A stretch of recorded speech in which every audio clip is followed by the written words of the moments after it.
j'ai l'impression qu'on n'a pas le temps de se poser. Donc là on enchaîne, direction Siem Reap.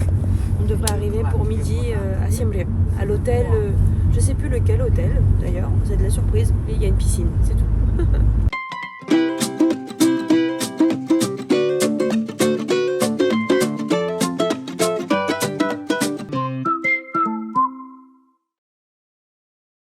Bonjour chers Bubble Lovers, ici Rosalie de la chaîne YouTube Bubble Fever et nous voici pour une nouvelle destination, Siem Reap.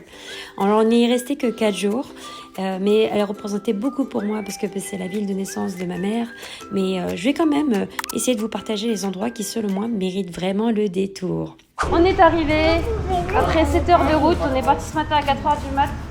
Il est 11h30, donc ouais on a bien roulé, 7 heures. Hein, oui c'est bon, c'est pas grave. Arrête de me prendre la tête avec mes yeux là, c'est bon, je regarde la caméra. Moi aussi je suis fatiguée là. Ça a été fastidieux, on était super fatigués, mais tellement ravis de découvrir notre hôtel qui était magnifique.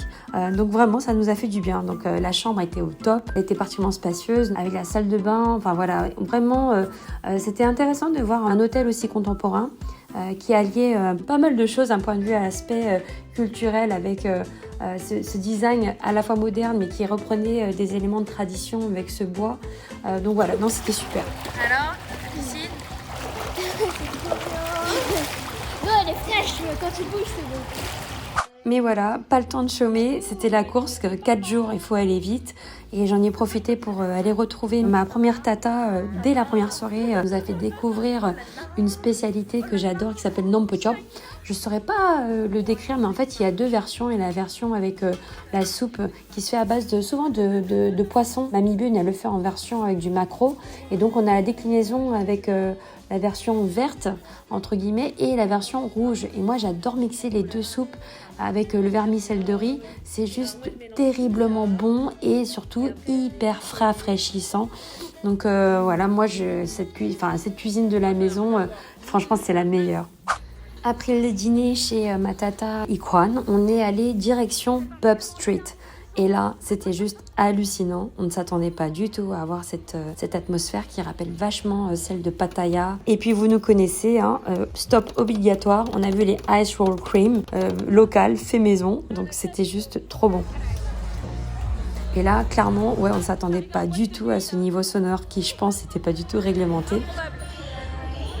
Mais du coup, on a préféré le calme des foot massages qui sont aussi une institution dans les pays d'Asie du Sud-Est. Le massage, c'est vraiment the activité à réaliser. Hello.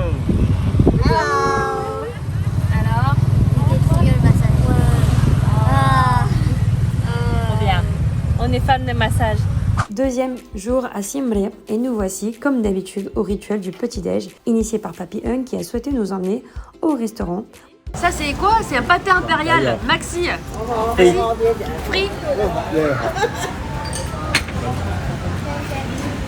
Alors? C'est pas mal, hein? Et C'est c'est le comment? taro, c'est le taro. C'est que le taro? Non, taro et de la viande, de porc. Bah. Tonton il a dit c'est que le matin. C'est que le matin? Quand tu manges d'ailleurs le matin, c'est ça. Quand tu te demandes d'ailleurs l'après-midi, c'est comme nous, ça va. Ah bon, mais pourquoi? Pourquoi? Parce que c'est pas, c'est comme ça. Ouais, c'est comme ça. Ok, bon, c'est spécial le matin. Je viens d'apprendre quelque chose. La soupe de pâte de riz Phnom Penh, de base, c'est qu'avec des tripes. Alors moi, j'ai pas compris parce que au départ, maman, elle a vu que j'aimais pas ça en fait en France et du coup, elle a tout retiré. Donc c'est pour ça que moi, je pensais que les soupes de pâte de riz Phnom Penh, c'était sans les tripes. Bref, ah, comme quoi, il y a jamais d'âge pour devenir smart. Et nous voici en route. Phnom Kolen est un massif qui culmine à 487 mètres d'altitude. Il est situé au nord-est immédiat du site archéologique d'Angkor. Et au son sommet, s'y niche en fait un petit temple au sommet de la montagne et qui abrite un grand Bouddha couché. Quasi 95% de la population adhère totalement au principe bouddhique. Et pour moi, c'est évident. Il me faut sensibiliser les filles à la pauvreté, mais aussi comprendre qu'elles ont un rôle à jouer dans notre société. Et il n'y a pas d'âge en fait pour sensibiliser nos enfants à ce rôle-là. Le plus tôt elles prennent conscience de leur situation sociale, mais aussi de leur environnement, le mieux elles seront en capacité d'agir. Cette bénédiction et cette procession Ça fait partie de la culture cambodgienne. Les personnes sont vraiment très attachées à tous ces principes. Et c'est d'ailleurs pour ça que lorsqu'on a fait toute la procession en montant vers le temple, l'objectif c'était vraiment de partager et de donner. Donc c'est pour ça qu'on donnait ces billets pour les plus démunis. Le bouddhisme cambodgien, outre son aspect spirituel, comporte aussi un gros volet social.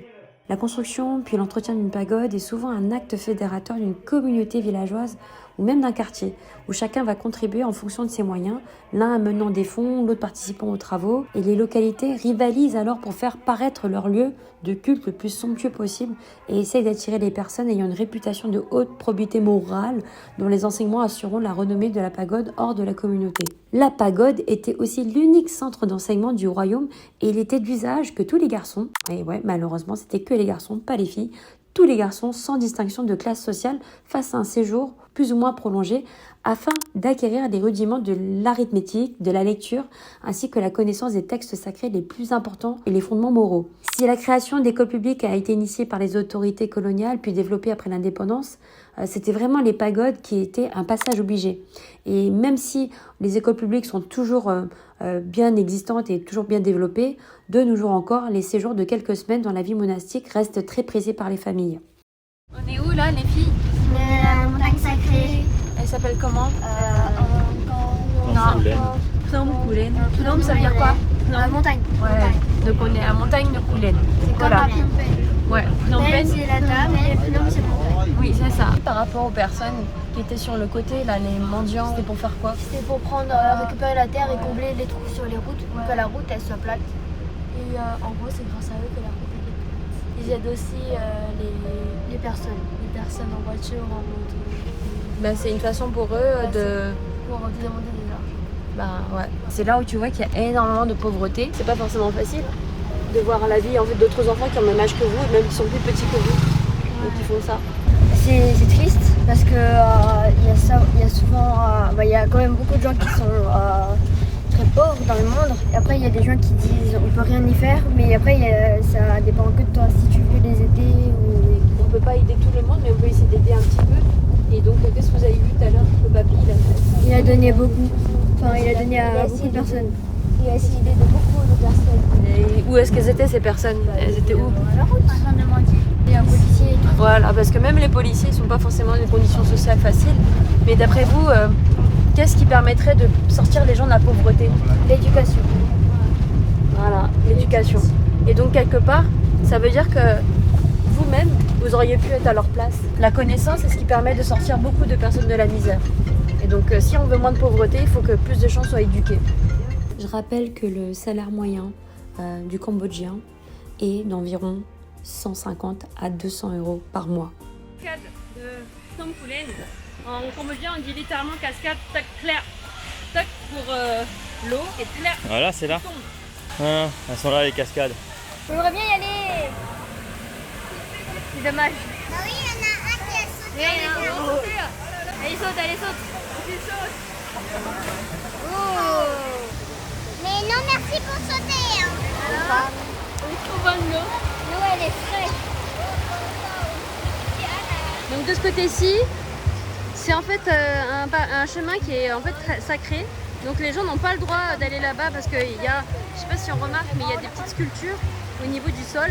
Et donc c'est interdit en fait de se baigner, de jouer là-bas. Il faut en fait venir à partir d'ici où il n'y a plus en fait les sculptures. Là on a le droit de se baigner, de jouer. Et voilà. Dans mon souvenir, il y a 10 ans, Phnom Kulen était beaucoup plus belle qu'elle ne l'est aujourd'hui. Et ça, c'est un vrai crève-cœur pour moi. Bon, apparemment, tonton nous a emmenés au meilleur Nom Pochok du Siem Reap là, du coin. Ouais. On a fait du chemin, on a fait plus de 30 minutes. Tiens. On va voir si c'est bon. On verra, je sais pas, mais en tout cas, là, ils avaient plus la soupe rouge à base de poisson. Donc c'est du maquereau d'habitude. Et là, papy et tonton tata, ils ont commandé du curry. Alors, le Nom Pochok est arrivé. On va le goûter maintenant. C'est une Nom Pochok, donc c'est une vermicelle de riz avec la soupe de lait de coco et en fait normalement du maquereau, de la chair de maquereau.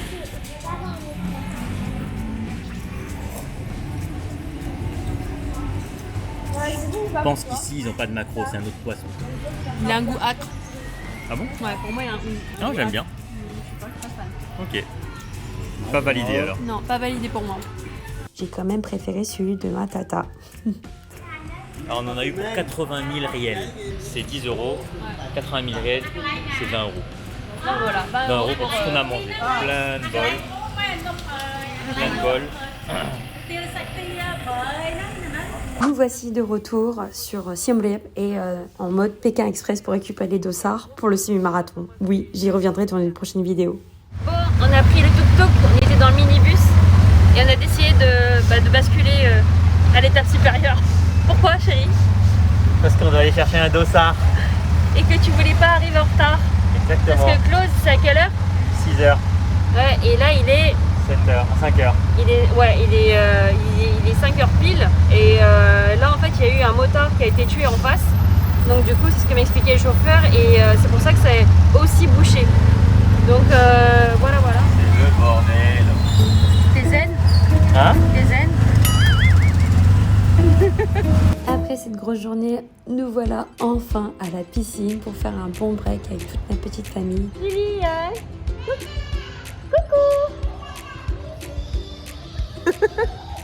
Ça nous a fait un bien fou, on crevait de chaud et cette eau bien fraîche à la piscine nous a fait un grand bien. Alors, nous voici arrivés pour le réveillon du Nouvel An dans un restaurant spécialement choisi par le tonton Dima, n'est-ce pas? Par Ngauchek. Donc un restaurant Khmer, spécialité Khmer. C'est parti. On n'a pas passé une très longue soirée parce que je vous avoue qu'on était super fatigués. Mais on s'est autorisé une petite expédition du côté de Miniso. Cette enseigne, elle est juste ouf. Elle est d'origine japonaise et c'est grâce à Julie, ma pote installée au Cambodge avec elle, qu'on a découvert en fait cette enseigne et vraiment c'est juste incroyable. On pourrait le comparer un peu à un Action, mais vraiment tourné sur plein d'objets kawaii, super utiles, trop fun et franchement ça vaut le détour. On était tellement KO qu'on n'a pas pu profiter du feu d'artifice. Beaucoup d'émotions en arrivant à Siem Reap et aussi là que repose ma grand-mère qui nous a quittés en 2010. Ses cendres ont été rapatriées ici et grâce à mes tantes, elles ont pu me guider pour que je puisse me recueillir avec ma tribu devant la stèle de mes grands-parents à la pagode de la Mangue. Ma mamie était tellement vive d'esprit, drôle, malicieuse et pleine d'amour pour ses petits-enfants et arrière-petits-enfants. Oui, j'ai eu la chance de la voir avec moi pendant 2 années et elle a pu connaître du coup mes 2 aînés qui avaient alors 3 ans et 1 an. C'est grâce à ma mamie que j'ai appris à parler cambodgien. Elle était ma motivation pour me connecter à ma culture khmer. Elle était particulièrement croyante et j'ai donc moi aussi contribué comme elle le faisait à la pagode de la Mangue. Nous voici partis pour le Tonlé Sap, donc un lac mais énorme.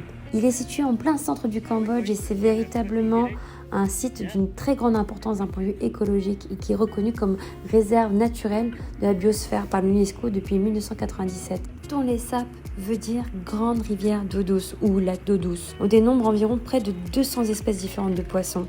Pourquoi c'est un bassin qui est aussi riche? C'est parce que justement il y a des crues régulières liées à la période des moussons et ça explique aussi pourquoi en fait les maisons sont en fait conçues sur des pilotis qui peuvent aller jusqu'à 2-3 mètres de hauteur pour justement dans la crue éviter les inondations. Donc ce sont des habitants qui habitent sur un village flottant globalement. Donc tout se fait par voie de bateau, voilà. Sur le Tonlé Sap, on ne pensait pas du tout que le batelier allait nous amener dans une ferme de crocodiles.